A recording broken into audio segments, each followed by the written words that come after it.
అసలు ఏ రైతు కూడా ఆంధ్రప్రదేశ్లో గుండె మీద చేసుకొని చెప్పమన్నాడు సార్, నాకు పెట్టిన పెట్టుబడి అన్నా వచ్చింది అని.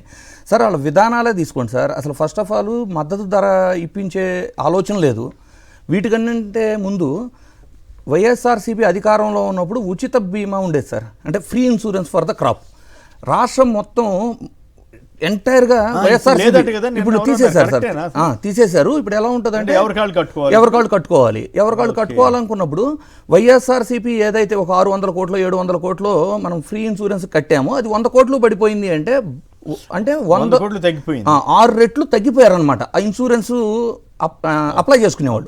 సో నష్టపరిహారం ఎలా వస్తుంది సార్? రాదు కదా. అంటే రైతుల మీద చిత్తశుద్ధి, అంటే కేవలం 400-300 కోట్లు ఖర్చు పెట్టడానికి రైతులు ఎంటైర్ ఆంధ్రప్రదేశ్ మీద ఉన్న రైతాంగం మొత్తానికి అయ్యే ఖర్చుని కూడా 200-300 కోట్లు ఖర్చు పెట్టడానికి కూడా ఆలోచించే ప్రభుత్వం ఇంకా రైతులకి మద్దతు ధర దగ్గర ఎక్కడ ఆలోచిస్తుంది సార్? ఫ్రీ బస్ ఇచ్చి ఇప్పుడు ఆటో వాళ్ళని ఇచ్చేసారని చెప్పి మహిళలు చూడండి సార్, పంటలు కొనుగోలు చేయకుండా కొన్ని ఎగ్జాంపుల్స్ చూడండి. మామిడి ధర గురించి బాగా అంటే జగన్మోహన్ రెడ్డి గారు వెళ్ళిన తర్వాత అడావిడిగా నేషనల్ గవర్నమెంట్తో మాట్లాడేసి ఒక రేట్ ఫిక్స్ చేశారు కదా. మనకంటే ముందు నెల రోజుల ముందు కర్ణాటక ప్రభుత్వం నెల రోజుల ముందు, అక్కడ ఉన్న గవర్నమెంట్ ఏంటి సార్? కాంగ్రెస్ గవర్నమెంట్. నెల రోజుల ముందు వెళ్ళి మనకంటే బెటర్ రేటు తెచ్చుకోగలిగారు. ఇక్కడ ఆల్మోస్ట్ రైతులంతా అమ్మేసుకొని పంట లేనప్పుడు ఊరక వచ్చి పబ్లిసిటీ స్టంట్ మేము కూడా చేసామని. నెల రోజుల తర్వాత అంటే క్రాప్ అంతా హార్వెస్టింగ్ అయిపోయిన తర్వాత చేంజ్ చేస్తారు వీళ్ళు.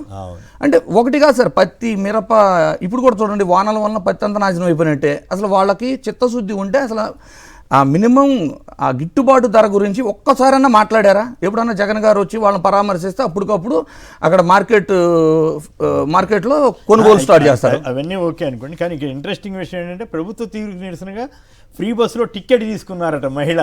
వాళ్ళ ఉద్దేశం అదే కదా సార్. శేఖర్ లైన్లో ఉన్నారా? ఏమన్నాను సార్?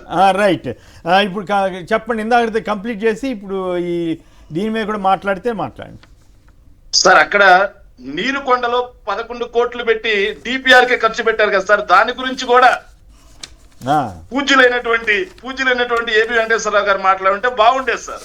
ఇక పంటల విషయానికి సంబంధించి సార్ రాష్ట్రంలో రైతులందరి పరిస్థితి ఈ రోజు ఏంట్రా అంటే, ఈ ప్రభుత్వం అధికారంలోకి వచ్చిన తర్వాత రాష్ట్ర ప్రభుత్వం నుంచి రావాల్సినటువంటి సబ్సిడీలు మొత్తం ఆపేశారు సార్.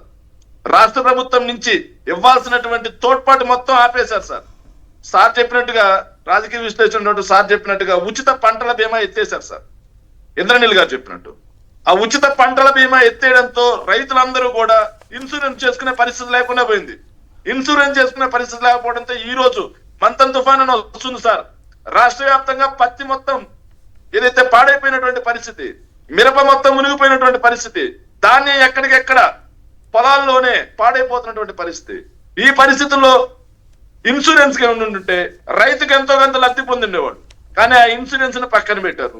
సరే, మద్దతు ధర అనే అంశం వచ్చింది సార్.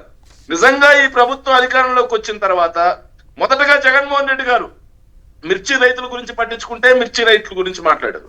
తర్వాత పొగాకు గురించి జగన్మోహన్ రెడ్డి గారు మాట్లాడితేనే, తర్వాత మామిడి గురించి జగన్మోహన్ రెడ్డి గారు మాట్లాడితేనే, తర్వాత బత్తాయి గురించి జగన్మోహన్ రెడ్డి గారు మాట్లాడితేనే, ఆఖరికి ఉల్లి గురించి జగన్మోహన్ రెడ్డి గారు మాట్లాడినా సరే ఆఖరికి పట్టించుకోవడం మానేశారు.